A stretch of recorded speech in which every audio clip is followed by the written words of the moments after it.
It's funny because on the night that it happened, I'd already gone to bed, and one of the things it, funnily enough, made me proud was that I was woken up because my boys were trying to get hold of each other to make sure they were all right, because they tend to socialise in that very part of London, and the three of them couldn't get hold of the last one, and in the end got hold of me and said, "Mum, have you heard where Jake is? Do you know where Jake is?" And I knew where he was. He was with me. He'd come home to stay for the weekend, so I was able to text them back, "He's fine, he's safe, don't worry." And then I sat back and thought, I know what's just happened is the most awful thing, and I was glued to the television from that moment onwards. But I thought, I'm so proud that my boys' first instinct was to make sure that they were each all right. I felt very, very proud of that.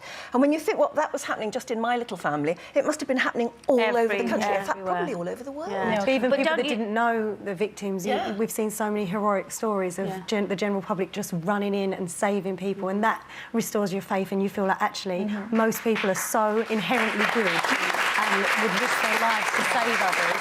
But also, it's funny that it's actually probably my son Jake, really, that's changed the way I feel about things, because he seems to deal with it mentally in a much better way and in a better perspective, and he's much calmer about it than I am. And so when I'm getting all, I'm scared, I don't want you to do this now, he's just so, you know, he says to me things like, "Mom, you know, are you not going to London? So you're just going to stay in the house? You know, if I get in the car with you, we could have an accident." You know, statistically, that would actually be more likely. Absolutely, the way I drive. And so there's all... He's just really calm. He's just more chilled about it, and he's more... Is that the youthful thing, do you think? Is that just that sort of...